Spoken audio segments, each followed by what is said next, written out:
My stepmother demanded that I pay rent to live in my own house while her children lived there for free. When I refused, she tried to convince my father to kick me out.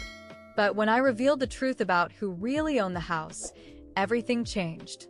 Sandra's smile widened. Well, then you'll have to find another place to live, won't you? We can't have parasites in this house.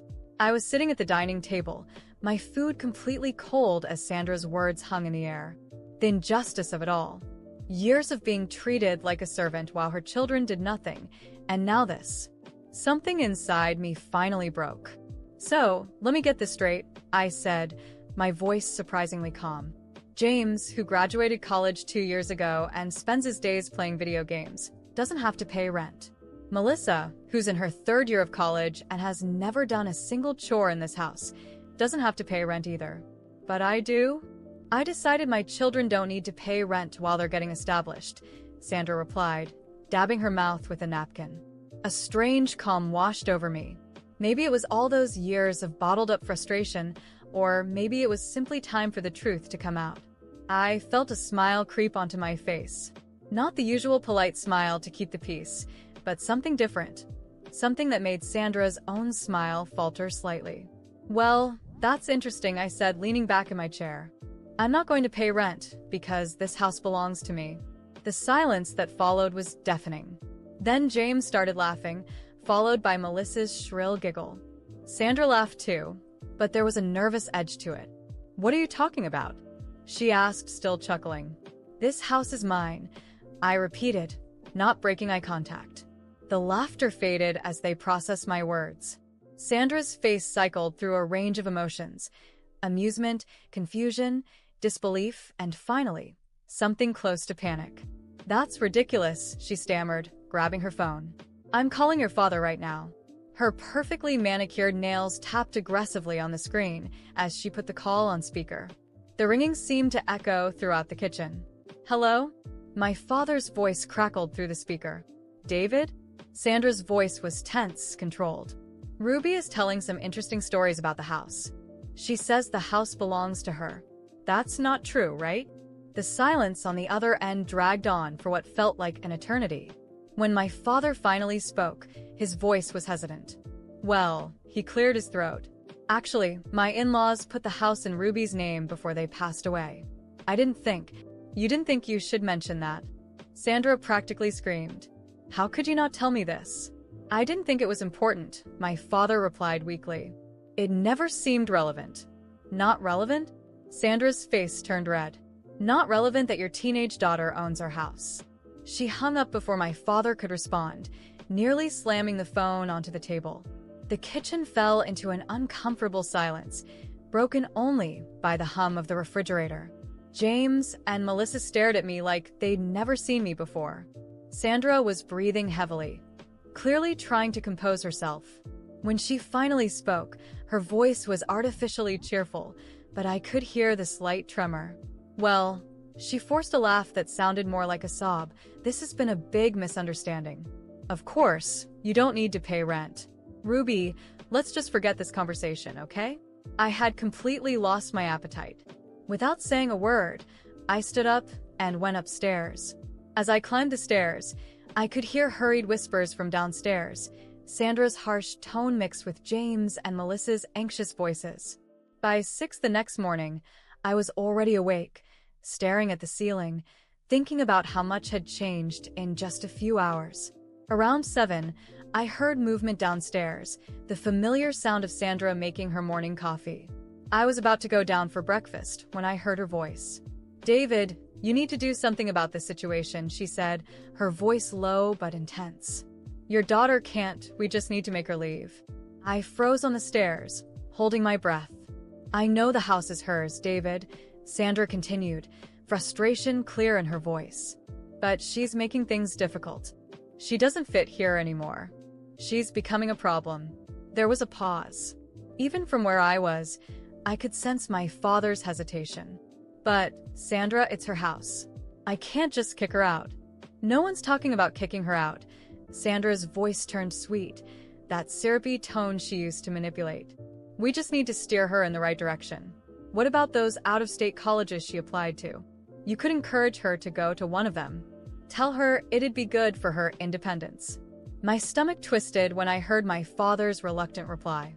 Maybe you're right, he said slowly. I'll talk to her about moving out for college. It might be better for everyone. I waited until Sandra ended the call. Then I calmly walked into the kitchen, keeping my face neutral. I started pouring myself a bowl of cereal, pretending I hadn't heard anything. James and Melissa came in shortly after, both looking uncomfortable. Sandra was the last to enter, still holding the phone in her hand. "Good morning, everyone," she chirped, as if nothing had happened the night before. We all sat down. The only sounds were the crunching of cereal and the occasional clink of spoons against bowls. Then, as casually as if I were commenting on the weather, I said, "Oh, and starting next month, all of you will have to start paying rent." "Oh, and starting next month, all of you will have to start paying rent." For a moment, the silence in the kitchen was so heavy I could hear the ticking of the clock on the wall. Sandra stared at me as if I had spoken in a foreign language. James and Melissa froze with their spoons midair, eyes wide, exchanging nervous glances. It was Sandra who broke the silence, forcing a laugh that sounded more like a sob. "You're joking, right?" she asked, her voice almost childlike, desperately trying to maintain control of the situation. "No, Sandra." "I'm not joking." My voice was calm, but each word was filled with firmness. "You've been living here for free for years. It's time to contribute." She swallowed hard, trying to regain her composure. "That doesn't make sense. We're a family and—" "We're not a family," I interrupted, my patience completely gone. "You made that very clear when you demanded I pay rent while your children lived here without lifting a finger. Now, everyone will be treated the same." James scoffed, trying to appear indifferent, but his insecurity was obvious. "This is ridiculous. I'm not paying anything." "Then you're free to find another place to live," I shot back, locking eyes with him. Melissa, who usually avoided confrontations, finally spoke up. "I'm still in college. How do you expect me to pay rent?" "Maybe you should have thought about that before spending money on parties and expensive clothes," I replied. "But don't worry, the rent will be fair. I can even help you find a job." Sandra finally snapped, slamming her hand on the table. "You've completely lost your mind. This house has always been a home for all of us. I won't let you turn it into some kind of ridiculous boarding house." I stared at her, unwavering. "Funny hearing that from you, Sandra, because just yesterday, I overheard you trying to convince my father to kick me out of my own house. And you thought I wouldn't find out?" The color drained from her face, and for a moment, she was speechless. Melissa looked like she was about to faint, and James stared at his plate, as if he wanted to disappear. I was only trying to help you become more independent," Sandra stammered, attempting to mask her panic. "Oh, of course. Independence. How kind of you to try to help me move out of the house my grandparents left me, while you and your children continue living here without paying a dime." She tried to speak, but I raised my hand to stop her. "Don't worry. I've already decided. You'll all have formal contracts. If you want to keep living here, it will be on my terms." Sandra abruptly stood up, trying to maintain a sense of authority. "This is unacceptable. David would never allow this. Maybe you should call him again and ask what he thinks.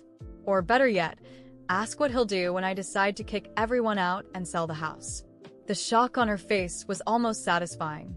She knew I had the power to do exactly that, and the thought clearly terrified her. That night, locked in my room, I could hear muffled murmurs and arguments coming from downstairs. Sandra was probably trying to come up with a plan to get around the situation. But what she didn't know was that I was more than ready to face her. The next day, I called for a meeting. Sandra tried to refuse, but I made it clear she had no choice. By 10 a.m., we were all seated in the living room. Sandra, James, and Melissa looked uncomfortable, while I sat calmly, confident. "Here are the rental contracts," I said, handing each of them a copy. "You have 1 month to decide if you want to stay." Sandra took the paper with trembling hands, and as she read, her face grew redder and redder. "This is absurd. You can't do this." "Actually, I can. I own the house. James threw the contract on the floor, his face full of irritation. This is unfair. We're your family. No, James. You're my stepmother and my half-siblings, who treated me like a maid for years. If you want to stay here, you'll pay like anyone else. The argument dragged on for hours, but I didn't back down. In the end, I made it clear there was no room for negotiation. Sandra finally realized she had no way out, but before leaving the room, she took one last shot. You'll never have your father's support after this. I smiled, tired but firm. We'll see. In the following days, she tried everything, manipulating my father, creating tension in the house, even trying to turn James and Melissa against me. But nothing worked. They all signed the contract, and the first payment came the next month. The truth is, after years of being overlooked, I was finally in control. And for the first time, I didn't care what they thought. I had the house, the power, and most importantly, my peace of mind. They could deal with the reality now. The months went by, and the pressure inside that house only grew stronger. At first, Sandra, James, and Melissa tried to act as if nothing was happening. They reluctantly paid the first month of rent, as if they believed I would soon change my mind. But I didn't. The payments started getting delayed. First by a few days, then weeks. The excuse was always the same: unexpected expenses, piled up bills, temporary difficulties. But I knew it wasn't just that. James no longer bought his expensive games and spent more time locked in his room. Melissa stopped showing off new clothes and rarely went out. And Sandra seemed to be falling apart before my eyes. She looked exhausted, her face tired with deep dark circles.